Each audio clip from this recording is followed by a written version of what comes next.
Good morning student.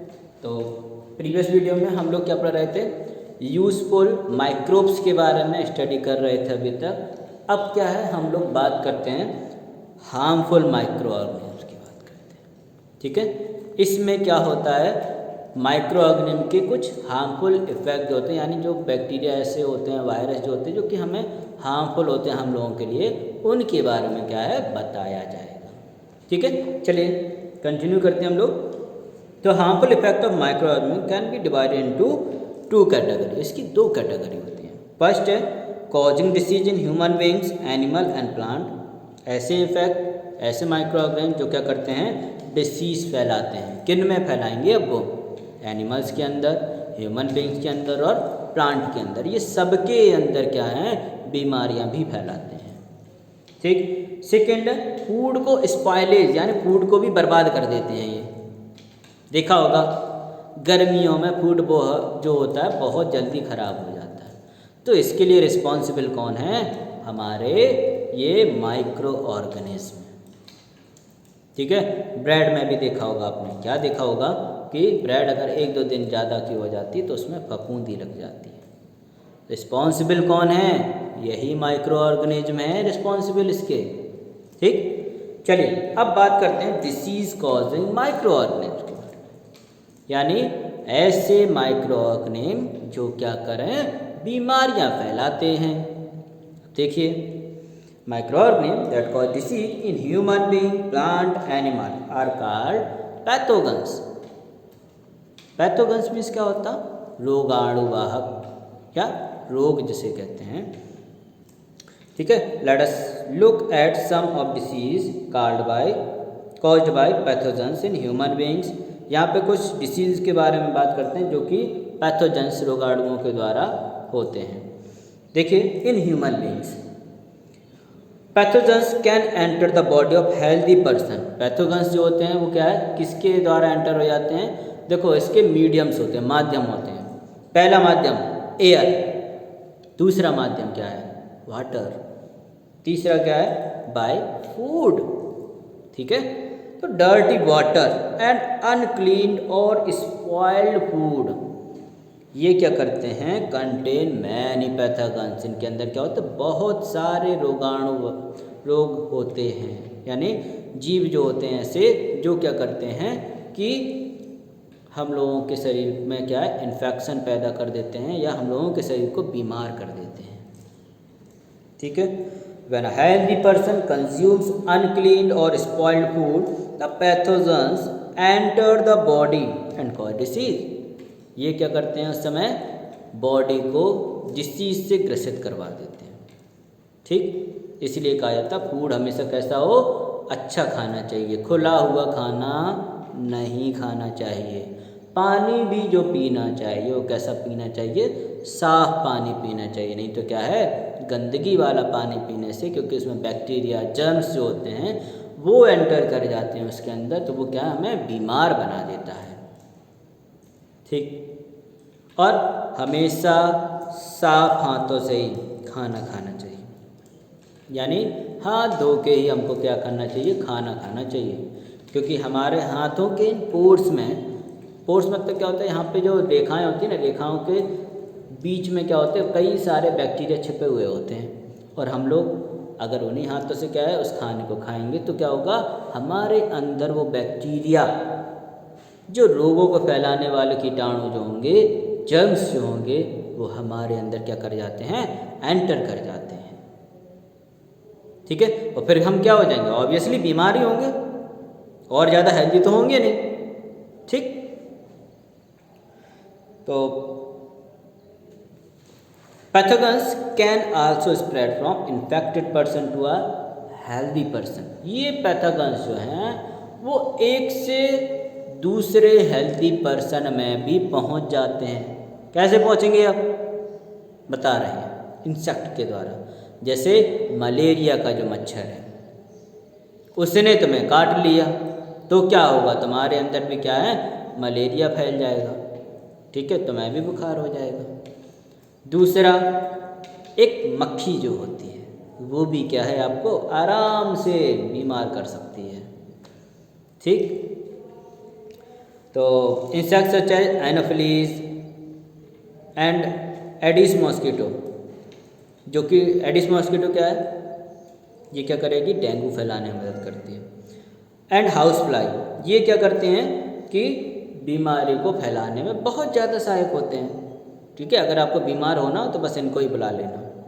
ठीक है, तो for example when a female Anopheles mosquito by a person suffering from malaria, जो Anopheles जो होती है वो बाइट कर लेती है, तो एक पर्सन जो होता है वो मलेरिया से, एक पर्सन मतलब जो व्यक्ति होता है वो मलेरिया से इन्फेक्टेड हो जाता है। ठीक है, it sucks in the pathogens along with the blood, ये क्या करता है, जब ये मच्छर जो होता है वो क्या है, सक करता है, यानी आपके ब्लड को सक करता है, चूसता है, तो क्या करेगा कि अपने साथ ये जो पैथोजेंस होते हैं उनको भी आपके शरीर के अंदर इंजेक्ट करवा देता है। ठीक, और जब ये इंजेक्ट करवा देगा तो क्या होगा, आप लोग भी क्या मलेरिया से ग्रसित हो जाएंगे, इन्फेक्टेड हो जाएंगे उससे। When the same mosquito by a healthy person, जब यही मॉस्किटो जो होगा वो एक हेल्दी पर्सन को बाइट करेगा, यानी पहले एक पर्सन को क्या हो गया था, मलेरिया हो गया था, ये मच्छर ने क्या किया, उसका खून चूस लिया, तो इसके अंदर भी क्या है, मलेरिया को जो बैक्टीरिया है वो क्या है, इसके अंदर पहुंच गया। अब इसने क्या है, एक और हेल्दी पर्सन को काट लिया। ठीक, तो ये क्या करेगा कि उस हेल्दी पर्सन को भी क्या कर देगा, बीमार कर देगा, क्योंकि ये उस बैक्टीरिया को भी साथ में ले लेता है।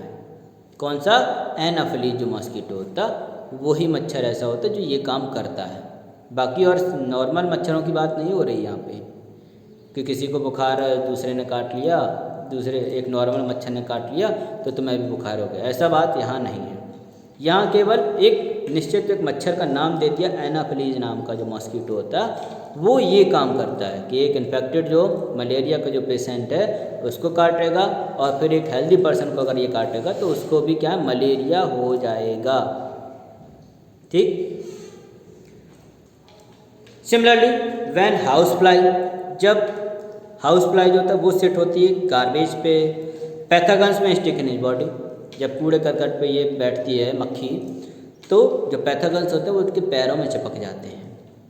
ठीक, the same fly may transmit these pathogens to food, और फिर ये हमारे फूड पे बैठ जाती है, तो हमारे फूड में भी क्या है, ये जो कीटाणु होते हैं, पैथोजेंस जो होते हैं वो क्या है, वो फूड से चिपक जाते हैं। जब वो हम फूड खाते हैं तो क्या है, हम लोग बीमारी से ग्रसित हो जाते हैं, अफेक्टेड हो जाते हैं। ठीक, नेक्स्ट है,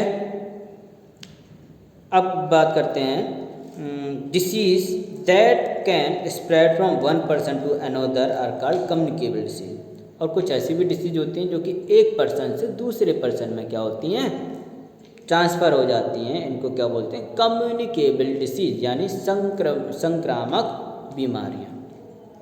ठीक है, ये क्या है, एक से दूसरे में आराम से हो जाते हैं। जैसे कि आपके यहाँ पे टेबल बताई गई हैं जिसमें कि बताया गया है कौन कौन सी बीमारियां हो जाती हैं, मलेरिया हो जाती हैं, कॉलरा हो जाता है, और टाइफाइड हो जाता है, टीबी जो होती है, ट्यूबरक्लोसिस जिसे कहते हैं। ठीक, रिंग वॉर्म। ठीक, इसके बाद क्या है, कॉमन कोल्ड, ये सब क्या है, कम्युनिकेबल डिसीज में आते हैं। ठीक, जैसे कि मलेरिया है वो क्या है, फीमेल एनाफिलीज जो है वो क्या है, काट लेती है, तो क्या है, एक हेल्दी पर्सन, यानी एक पहले किसको काटेगी, एक इन्फेक्टेड पर्सन को, फिर ये किस में हो जाएगा, एक हेल्दी पर्सन को अगर काटेगी तो क्या है, वो इन्फेक्टेड हो गया। पॉजिटिव पैथोजन कौन है, यानी किसके द्वारा ये पैथोजन हुआ, इन्फेक्टेड हुआ, जो किस कारण हुआ, प्रोटोजुआ के कारण। मलेरिया जो फैलता है वो किस कारण फैलता है, प्रोटोजुआ के कारण फैलता है। ठीक, कॉलरा किसके कारण फैलता है, बैक्टीरिया के कारण फैलता है। ठीक, टाइफाइड किसके द्वारा फैलता है, बैक्टीरिया के द्वारा ये भी फैलता है। ठीक, मोड ऑफ ट्रांसमिशन देखिए, contaminated food and water, cholera किससे फैलेगा, गंदे फूड या वाटर से फैल जाएगा। टाइफाइड किससे फैलता है, ये भी गंदे फूड से फैलता है। ट्यूबरक्लोसिस, यानी एक टीबी का जो मरीज है अगर वो खांसता है तो एयर में क्या है, अपने बैक्टीरिया जो होते हैं उनको छोड़ देता है। फिर एक हेल्दी पर्सन अगर इसको सांस ले लेगा तो क्या होगा, उसको भी टीबी हो जाएगी। ठीक। नेक्स्ट है रिंगवॉर्म, दाद खाज खुजली जो होती है वो क्या है, वो भी ट्रांसफरेबल होती है। ठीक। Direct contact with the infected person, यदि आप डायरेक्ट कॉन्टैक्ट में आ गए किसके, इन्फेक्टेड पर्सन के, जहाँ उसको खुजली दाद हुई वही आप टच कर लें और फिर इसको किसी शरीर के पार्ट पर लगा लेंगे तो भी आपको क्या है, ये डायरेक्ट कॉन्टैक्ट के द्वारा आप भी इन्फेक्टेड हो जाएंगे इससे। ये किसके द्वारा होता है, फंगस के द्वारा होता है।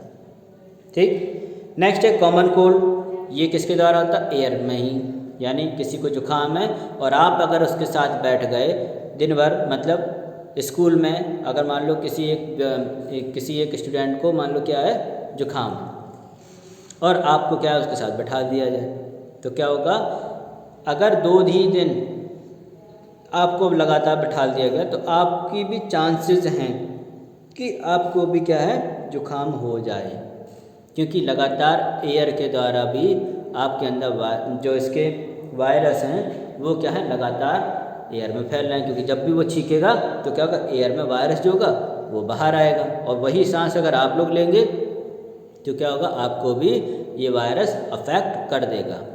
ये किसके ऊपर डिपेंड करता है कि आपके अंदर इम्यूनिटी सिस्टम जो है वो कितना स्ट्रांग है। अगर आपकी इम्यूनिटी इतनी स्ट्रांग नहीं है तो आप तो एक दिन के अंदर अंदर क्या है, उससे अफेक्टेड हो जाएंगे, यानी आपको भी जुकाम हो ही जाएगा। ठीक। नेक्स्ट है पोलियोमाइलाइटिस। पोलियोमाइलाइटिस किससे होता है, एयर एंड वाटर से होता है, ये भी क्या है, वायरस से ही फैलता है। चिकन पॉक्स, ये एयर के द्वारा होगा, फिजिकल कांटेक्ट के द्वारा भी हो जाता है। ठीक है, और ये भी क्या है, वायरस के द्वारा फैलता है। ओके, तो इसके जो प्रिवेंशन है वो आप लोग क्या टेबल से ही आराम से पढ़ सकते हैं। सम एनिमल डिसीज, देखिए एनिमल डिसीज जो होती हैं जैसे कि फुट एंड माउथ डिसीज जो होती है वो किसके द्वारा होती है, कैटल में होती है। मोड ऑफ ट्रांसमिशन क्या होता है इसमें, कांटेक्ट विद डिसीज्ड एनिमल या एयर के द्वारा भी ये हो सकता है। कॉजेटिव पैथोजन कौन है इसका, वायरस, ये वायरस के द्वारा फैलता है।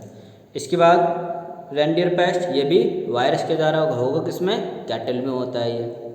ठीक। एंथ्रेक्स, ये भी कैटल की बीमारी है एक, ठीक है, होता किसके द्वारा है, बैक्टीरिया के द्वारा होता है। फिन रॉट, ये भी किसके द्वारा होता है, फिश के द्वारा होता है। ठीक, और फिश में होता है ये, और होता किसके द्वारा है, बैक्टीरिया या फंगस के द्वारा होता है। ठीक है, अब बात करते हैं micro organism and food spoilage. Food का स्पॉइलेज कैसे होता है, देखिए micro organism such as fungi and bacteria, ये किसके लिए रिस्पॉन्सिबल होते हैं, स्पॉइलेज, फूड के स्पॉइलेज के लिए रिस्पॉन्सिबल होते हैं। The main condition require for growth of these micro organism are moderate warm temperature, इसके लिए इन्हें किस प्रकार का टेम्परेचर चाहिए, वार्म, गर्म जगह पे ये क्या है, बहुत तेज़ी के साथ ग्रो होते हैं। आपने देखा होगा कि जब भी कभी फूड खराब होगा तो कब खराब होगा, जब गर्मियाँ होती हैं। सर्दियों में बहुत कम फूड खराब होता है। फूड खराब कब होता है ज़्यादा, जब गर्मियाँ होती हैं। ठीक है, या नमी, बरसात के मौसम में बहुत जल्दी ख़राब हो जाता है, फफूंदी लग जाती है बरसात में बहुत जल्दी। ठीक, या एयर के द्वारा भी खराब हो जाता है। देखो these organism often produce poisonous substance, और ये जो ऑर्गेनिज्म है, अगर हम ये वाला फूड जो होगा, ख़राब फूड जो हैं, अगर वो हम लोग खा लेंगे तो क्या होगा, हम लोग बहुत ही जल्दी क्या होंगे, बीमार हो जाएंगे, क्योंकि ये एक जहरीला पदार्थ बना लेते हैं। ठीक, which make the food unfit to consumption, जिससे क्या होगा, फूड जो होगा वो अनफिट हो जाता है यूज़ के लिए। ठीक है, eating food can cause food poisoning, और इन ऐसे फूड को खाने से क्या होगा, फूड पॉइजनिंग भी हो जाती है। ठीक है, अब बात करते हैं कि कैसे हम लोग पहचाने कि फूड हमारा जो ख़राब हो चुका है, कैसे पहचानेंगे। एक तो उसमें से बदबू आती है, ठीक है, तो हम समझ जाएंगे कि अरे फूड तो ख़राब हो गया, ये खट्टापन आ जाता है उसमें। ठीक, फूड जब भी आप टेस्ट करोगे वाला तो खट्टापन महसूस होगा उसको, तो ऐसे फूड को नहीं खाना चाहिए। फिर दूसरा का है सरफेस डिस्कलर, उसका कलर चेंज हो जाता है। ब्रेड देखिए आपने, उसमें ऊपर ऊपर क्या लग जाती है, फफूंदी लग जाती है, हरे कलर की फफूंदी लग जाती है। ठीक, और गैस फॉर्मेशन, बहुत सारी सब्जियों में जब सब्जियां खराब हो जाती हैं तो बुलबुले उठने लगते हैं, तो भी हमें क्या समझना चाहिए कि फूड जो है वो हमारा ख़राब हो गया है। ठीक है, तो आज के लिए केवल इतना ही। ठीक है, ओके, थैंक यू।